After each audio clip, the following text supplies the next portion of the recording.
The theme we kind of chose for this campaign is for ... the ellipsis there. We did that because, as I said, our heart from the very beginning is we wanted to be known more for what we're for than what we're against, and that we wanted to be for the community and not a liability. We also know that God is for us. One of the most famous passages of Scripture that everybody knows, if you're even watching a football game, is John 3:16, for God so loved. And so we want to be for our community. We want to be a church that is for acting like God, loving like God, serving like God. I think there's a lot of need in general in our community. I really didn't realize how much actually until I came to the Crossing, but through programs like the backpack program that they do at the schools and taking food and just meals to these people all around these towns, that's huge. I didn't realize that need was there. And I think that now I realize that need is there, and probably even more that we can do to reach out to the people who are in need.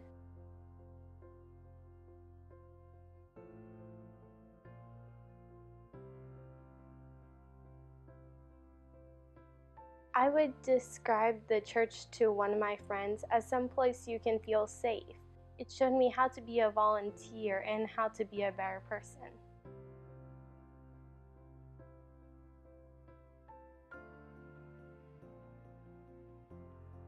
And so for about 5 years I was out of the ministry. I was working in the court system as a bailiff for Clermont County Municipal Court. Had no intentions of ever doing ministry ever again. I was fine with just attending church, serving in a church. But unbeknownst to me, God was really working on me. And my wife and a lot of other people kept saying, I think God still has a plan. So I think during that time in the court system, it really opened my eyes to the hurt and the hopelessness and the struggle that's out there. And so my passion that was building within me was not that there aren't some great churches in this area, but it's pretty obvious about 8 out of 10 people aren't going anywhere anymore. And so God was really working on me to create a place that would be a safe place for everybody.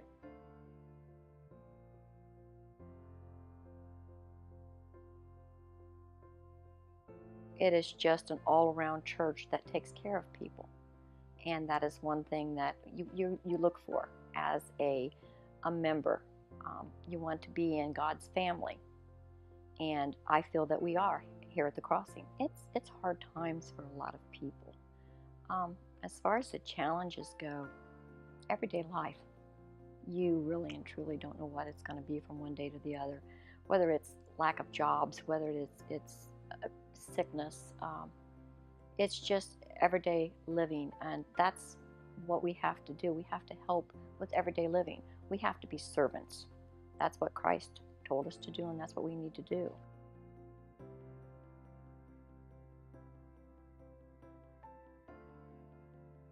Well, I think that the greatest challenge in the community right now are drugs. I think that there is an epidemic of drugs, and I think that's probably the greatest challenge that is faced by people in this area and maybe all over the country. I do know that the philosophy of the church is that you bring in messed up people. You welcome messed up people into the church, and because we're all messed up.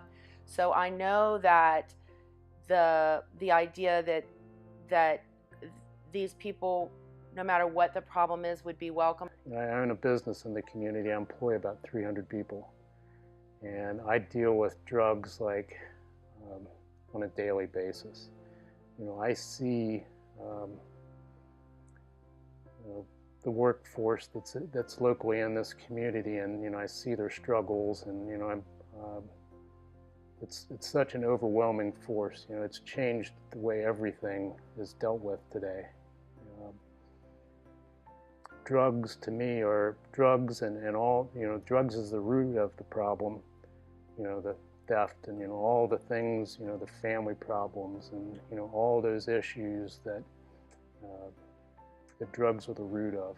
I just can't believe how this has spiraled, and I think a godly force is really the only way you're going to defeat something like that.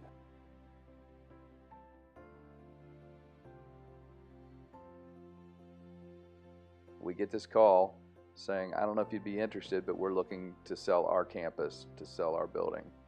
And it came so out of left field that it could only be from God. We've always said that we wanted to be the kind of church that would draw people here. I like to use the analogy of the old Little House on the Prairie days. And I know whenever you bring up the Little House on the Prairies, you want to start crying. Because, you know, you got to cry at the end of every one of the episodes. But if you remember in those days, there was a building that was in the middle of the town. And it's where they had their school, it's where they had their town meetings, and it's also where they had church. And we've always wanted to be that kind of place. We did not want to build a building to be a church that would make people uncomfortable. We wanted to build a community center. And so when they called, they said it's 54 acres on top of a hill across from a community college. It's a community college, but it's the University of Cincinnati, Clermont. It's also next to the airport.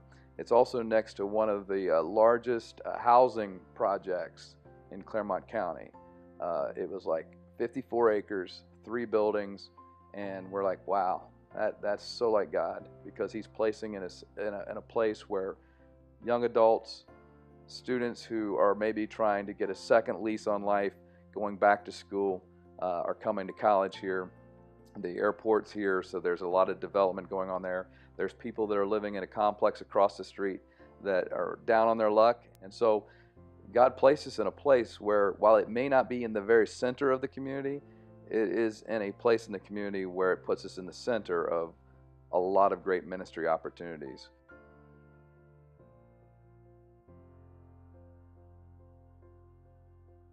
The dream is pretty much what's going on right now. It opens its arms to everyone.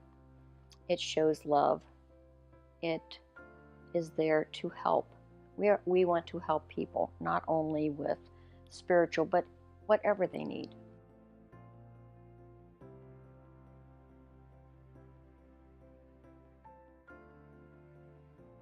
Yeah, one of the unique things about our church, at least I don't know, I think it's atypical, is we've always been a church that's wanted to embrace irresponsible generosity.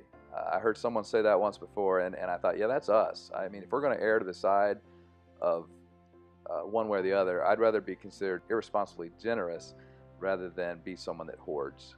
I don't want to bury the talents God has given us. I want to just invest them and that He's entrusted us with. My dream for this church has been that this would be a place that is a true representative of the real Jesus, not the one that has somewhat been manufactured and even taken hostage and has been hijacked by certain agendas. But I want this church to be a community center. I want this church to, no matter what you believe, where you stand, where you're at, that you would feel welcome walking in the doors. My heart is, it's time for the church, and by that I mean not the Kingdom Universal Church, but I'm talking about the church that I'm a part of, the Crossing, church known as the Crossing. It's time that this church becomes a true benefit and asset to the community that it's in the heart of. I want people to see this place as being a place that they're going to be welcomed and that they're going to be loved and they're going to be helped.